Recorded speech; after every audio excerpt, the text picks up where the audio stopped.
buddies, you all are very welcome in my channel.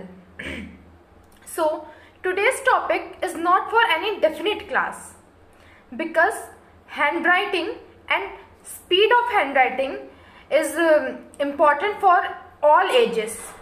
सभी students, सभी class के बच्चे, चाहे वो 5th में हो, चाहे 6th में हो, चाहे 7th में हो, चाहे 12th में ही क्यों ना हो, सभी अपनी राइटिंग अच्छी करना चाहते हैं और अपनी राइटिंग स्पीड इंक्रीज करना चाहते हैं. लेकिन अगर आप चाहते हैं कि ये सब काम के 2 दिन में हो जाए, एग्जाम के 2 दिन पहले मैंने देख लिया राइटिंग कैसे इम्प्रूव होनी है और मैंने उसे कर लिया, तो आपकी राइटिंग इम्प्रूव नहीं होगी. उसके लिए आपको हार्ड वर्क करना पड़ेगा बिकॉज सक्सेस का कोई भी एलिवेटर नहीं होता है. हार्ड वर्क आपको करना ही पड़ेगा. तो जो मेन पॉइंट है वो क्या है कि आप कैसे राइटिंग अपनी स्पीड, सबसे पहले देखते हैं कि आप अपनी स्पीड कैसे बढ़ा सकते हैं. राइटिंग स्पीड आप अपनी कैसे बढ़ा सकते हैं. तो उसके लिए आपको करना क्या है, बहुत ही आसान एक एक्सरसाइज है जिसमें से आपको जो भी आप जिस हैंड से लिखते हैं, इधर राइट और लेफ्ट, आप जिस हाथ से लिखते हैं उस हाथ की थंब, 4 फिंगर, मिडिल फिंगर इस तरीके से आपको लेनी है.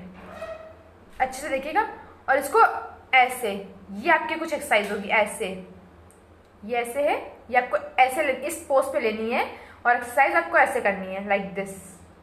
ये ऐसे है, लाइक दिस, दिस. ये आपको 20 टाइम्स करनी है. 1 2 3 4 5 6 7 8 9 10 11 12 13 14 15 16 17 18 19 20. सिर्फ आपको 20 सेकेंड्स लगेंगे एक्सरसाइज करने में. ये आपको एक्सरसाइज दिन में 2-3 बार, इससे ज़्यादा नहीं. आपको दिन में जब आपको टाइम मिले तब आप 2-3 बार ये एक्सरसाइज कर लीजिए. सिर्फ 20-20 सेकेंड लगते हैं एक्सरसाइज करने में और ये इतनी ज़्यादा हेल्पफुल है कि आपको 15 डेज में आपकी हैंडराइटिंग की स्पीड तेज लगने लगेगी. क्योंकि इस एक्सरसाइज करने से आपकी बोन्स फ्लेक्सिबल, मतलब कि फ्लेक्सिबिलिटी आपकी फिंगर्स की इंक्रीज होगी, तो आपकी राइटिंग स्पीड भी फास्ट होगी. पहली तो राइटिंग स्पीड जो कि बहुत इंपॉर्टेंट थी, उसके बारे में बात कर चुके हैं. अब बात करते हैं कि अगर आपको अपनी इम्प्रूव करनी है हैंड राइटिंग, मतलब आपकी हैंड राइटिंग अगर गंदी है या फिर ठीक है, आपको और अच्छी करनी है, तो आपको कैसे कर सकते हैं. तो आपको अपनी राइटिंग इम्प्रूव करने के लिए सबसे पहले अपनी राइटिंग को ही पहचानना पड़ेगा कि आप किस राइटिंग में लिखते हैं. आप 3 टाइप्स में लिखते होंगे. या तो कुछ लोग कर्सिव लिखते हैं, कुछ लोग सीधा सीधा सिंपल राइटिंग लिखते हैं, कुछ लोग सिंपल को मिला मिला के, मतलब कर्सिव की तरह हल्का लिखते हैं, लिखते सीधा ही है लेकिन उन वर्ड्स को मिला मिला के लिखते हैं. तो पहले पॉइंट पे जो लोग कर्सिव राइटिंग लिखते हैं वो अपनी राइटिंग कैसे इंप्रूव करें.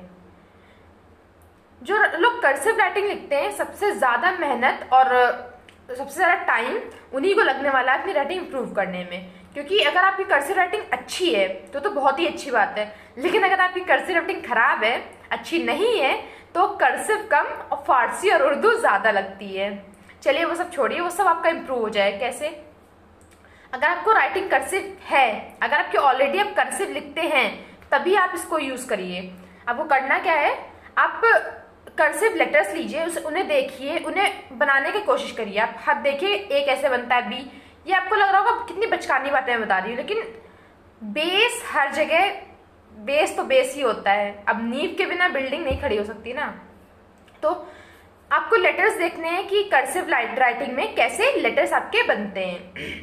उसके बाद आपको धीरे धीरे प्रैक्टिस करनी है लेटर्स की. जैसे आप, क्योंकि अगर आप 5th 6th में हैं तो आपको थोड़ी प्रैक्टिस करने की ज़रूरत है, लेकिन आप अगर हायर क्लासेस में 10th 11th 12th में और अगर आपको अपनी राइटिंग इंप्रूव करनी है तो आप बस, क्योंकि आप इतना माइंड आपका सेट हो चुका है कि अगर आप एक बार देखेंगे लेटर्स, 1-2 बार आपने ट्राई कर लिया, जो टफ था उसे ट्राई कर लिया, तो आप आराम से कर सकते हैं. और फिर उससे अपनी डे टू डे राइटिंग में, मतलब अगर कोई टीचर को डिक्टेट कर रहा है, आप कुछ भी लिख रहे हैं, कुछ भी आप लिखिए, तो अपनी कर्सिव राइटिंग का यूज़ कीजिए. अगर आप ऐसा करेंगे तो डेफिनेटली आपकी राइटिंग इंप्रूव होगी. लेकिन कुछ भी करिए, कॉन्टिन्यूअस वे में करिए. अगर आप एक दिन करते हैं, 2 दिन नहीं करते, तो उसका कोई भी फायदा नहीं होगा आपको.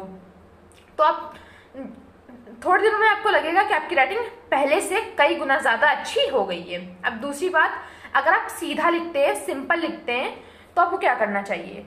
तो मेरे हिसाब से आपको कर्सिव नहीं करना चाहिए. मूव ऑन, आपकी बनी बनाई राइटिंग खराब हो जाएगी। क्योंकि अगर आप किसी की देखा देखी में सीधी राइटिंग, मतलब आपकी जो अच्छी राइटिंग है उसको कर्सिव में चेंज करेंगे, ये तो है ही कंफर्म कि कर्सिव बहुत अच्छी राइटिंग होती है, लेकिन सीधी राइटिंग भी किसी से कम नहीं है, वो ही बहुत ही सुंदर देखने में लगती है।